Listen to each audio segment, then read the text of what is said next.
Gue ingat beberapa bulan lalu saat MP241 ada di Indonesia, banyak banget dari kalian yang request, tapi kita belum sempat review karena satu dan lain hal. Sampai ke refresh sendiri ke MP242 yang menurut gue cukup oke untuk di review sekarang.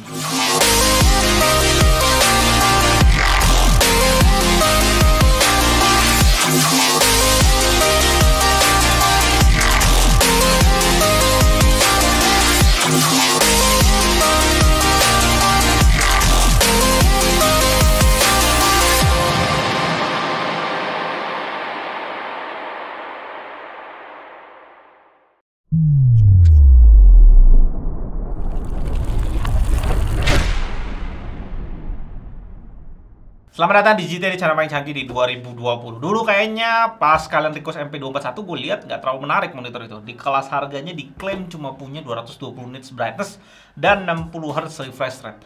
Dan setelah di refresh ini kualitasnya jadi naik ke 250 nit dan juga Hz jadi 75 yang cukup bersaing lah di akhir 2020 ini. Kelengkapannya kabel power tanpa adapter, jadi adapternya di dalam monitor.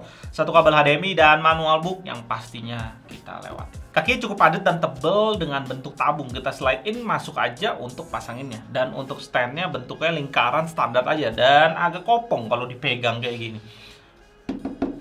Pas kita balik kita tahu kalau besinya cuma dikasih setengah aja, nggak full, dan ada 6 karet di bagian bawahnya. Pasangin ke kakinya cukup dengan satu baut aja.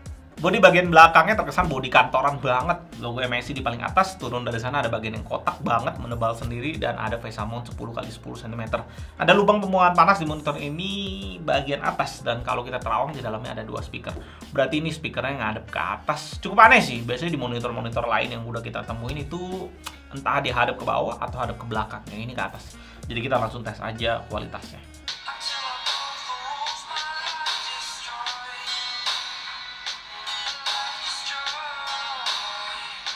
Kualitas speakernya mendem, kehilangan bass gitu ya, kayak kurang nendang gitu. Walaupun gue udah 100-in di semuanya, di OSD dan juga di Windows, nggak memuaskan telinga sama sekali sih. Menurut gue di bawah 2 juta banyak banget yang lebih bagus. Portnya udah ngadep ke bawah yang pasti cocok pas kita pakein bracket di monitor ini. Port power, satu port HDMI 1.4, satu di-sub atau yang biasa kita sebut port VGA. Port audio in dan audio out. Nggak lupa juga ada 5 tombol pengaturan OSD yang ditaruh di MSI, posisinya nggak biasa kita lihat di tengah-tengah gitu, dan permainan pengaturan OSD yang enak nanti di pengetesan OSD kalian lihat. Bagian depan udah bezel-less dengan tebel 3 side bezel-lessnya di 0,6 cm.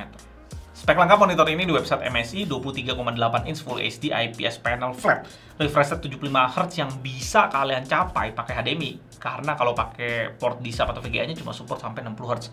Brightness-nya di 250 nits dengan kontras 1000:1. Ini standar monitor entry level sih. sRGB diklaim 99,1%, panel bitdepth-nya 6 bits plus FRC. Kita tes pakai data color SpiderX untuk cek kualitas panelnya lebih dalam. Color gamutnya sesuai yang diklaim, sRGB 99%, Adobe RGB 79%, DCI P3 80% dan 75% NTSC.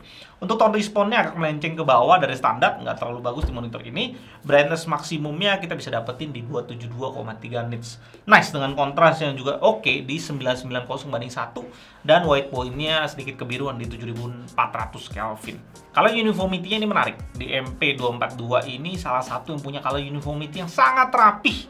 Maksnya cuma 1,3 delta E, sisanya di bawah itu. Luminance uniformity-nya di brightness 100% juga cukup oke. Dari 9 titik pengetesan semuanya di bawah 10%. Color akurasi juga bagus dan cukup akurat. Maksnya di 5,99 delta E, tentunya di biru 1F. Kayaknya di monitor entry selalu struggle ya untuk rapihin bagian biru ini ya. Average-nya kita dapetin di 1,55 delta E. Overall ratingnya dikasih data color ke monitor ini sebelum dikalibrasi cukup oke di 4,0 poin. Pengetesan bleeding kita show di sini. Ini aku show video ya. Ini semuanya hitam dan gue nggak lihat sih ada tanda-tanda bleeding, dan gue swivel ke kalian, gerakin monitor ke kalian supaya kalian dapetin gambaran lebih jelas. Tapi ini nggak menjamin kalau monitor kalian yang pas kalian beli nggak bleeding. Ya kita masuk ke OSD-nya, di sini nyebelin ya guys ya, karena ini tombol udah di belakang ada 5. Terus pas lu pencet OSD-nya tuh nggak dikasih tahu nih tombol yang dia kan ngadepnya gini ya.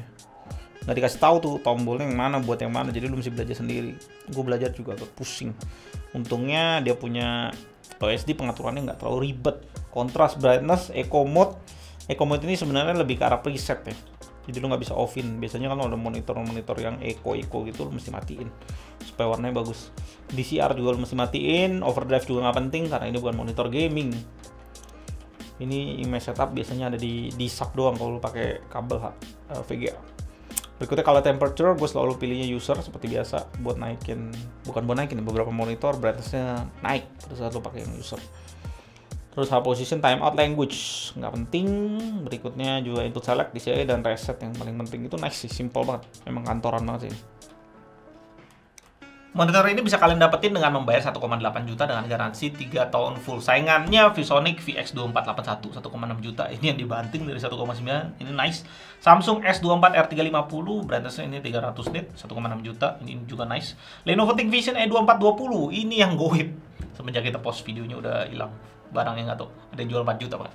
Terus ada Philips 241 V8 1,5 juta, LG 24 MK600 1,850, AOC 24 G2E5 1,8, Dell 2S 2421HN 1,9 juta, dan HP 24 MH 1,9 juta. Harga MSI sebenarnya dari apa yang dikasih cukup oke. Tapi ketika kita lihat saingannya dan bandingin plus minus mereka semua, MSI ini jadi agak susah jadi pilihan utama. Kalau kita ngomongin tentang speaker, MSI oke, ada bagus. Tapi ada HP 24 MH yang kualitas speakernya jauh lebih bagus dengan nambah dikit. Dan masih ada ViewSonic juga yang sedang banting, tadi gue udah bilang, di 1,6 juta. Mereka berdua juga punya garansi sama-sama 3 tahun. Ketiadaannya port DP di MSI MP242 ini akan jadi pertimbangan untuk sebagian orang yang mau beli. Di situ ada AOC dan HP. AOC G2E5 dan HP 24 MH yang kasih DP dengan harga yang mepet. Belum lagi kalau kita bandingin dengan brand Dell dan LG 1,8 jutaan sekitar itu. Jadi dia agak sana sini mentok gitu ya. Ya, peperangan di 24 ini sudah terlalu parah, sengitnya membuat kita susah memilih yang mana yang kita mau karena mereka punya pembeda yang dikit-dikit dengan rentang harga yang mepet-mepet pula. Belum lagi segmen 24 inch 75 Hz ini mulai dipepet juga dengan 24 inch 144 Hz yang udah mau nyentuh di bawah 2 juta. Udah mulai di 2,2 jutaan itu Philips dan AOC. Saran gue carilah yang termurah di segmen entry level 24 inch 75 Hz sekarang ini. Karena memang fungsinya cuma sebagai monitor sejuta umat aja sekarang. Itu review kita. Gimana menurut kalian? Apa kalian mau beli monitor ini? Bisa komen di kolom komentar di bawah. Gue Elwin dari GTD. Sampai jumpa di video berikutnya dan tetap ciao.